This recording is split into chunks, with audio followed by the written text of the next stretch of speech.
Ivan Hilje, Ivan Godina i Mislav Kljenak poznatiji su kao Hiljson, Goca Rip i Iso Miki. Trap je vrsta rap glazbe, a ovaj trojac sačinjava vodeći trap sastav na hrvatskoj glazbenoj sceni. Počeli smo snimati kod Mislava i onda smo to je sve krenulo od nekakvog potpuno glupog nabrijavanja do još glupljeg nabrijavanja, I eto, sad smo tu gdje jesmo i zovemo se Kukus Klan, Goca i ja skupa s Mikijem koji radi bitove smo bili taj trojac i piramida koja je najviše zagrizla i mi smo na kraju trenili cijeli taj duh koji je bio prisutan na početku. Goca i Hiljson pišu i izvode pjesme, a Miki radi glazbu. Svaka pjesma nastala je kroz drugačiju priču, no na izradi svake sudjeluju zajednički.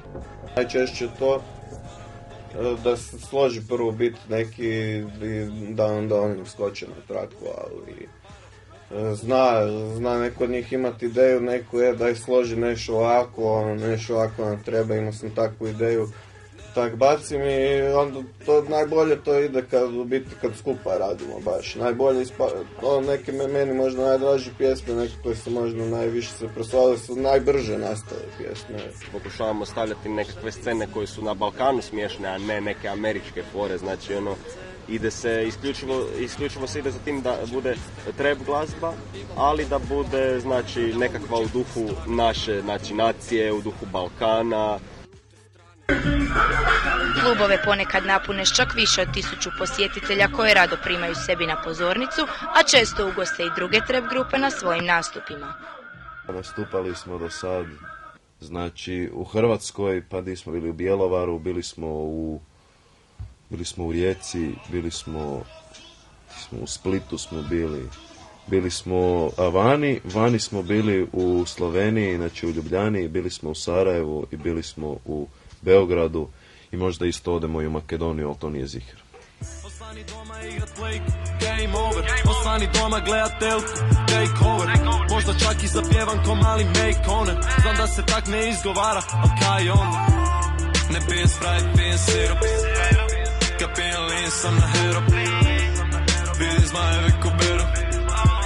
Micu pusti me na miru. Njihovi hitovi postali su viralni, a spotovi u prosjeku broje i do 90.000 pregleda. Svakim danom primaju sve više Facebook lajkova i pohvala, što im održava mjesto na domaćoj sceni. Ja volim te dijagrame, gledam na Fejsu, grafove, znači točno ti piše koliko ljudi lajkalo, nemam pojma i sve to. I na primjer gledao sam, banalan primjer od premijera Oreškovića, njegovu stranicu, i mi smo po tim statistikama daleko utjecajniji, znači od njega u državi. Iako su još na svojim počecima, Kukus Klan s ostalim grupama nastavlja graditi domaću trap scenu. Novi hitovi su u pripremi, a sudeći po viđenom, donijet će im još mnogo klikova kao i obožavatelja u prvim redovima. Ne lije flaster, imamo Ozirisovki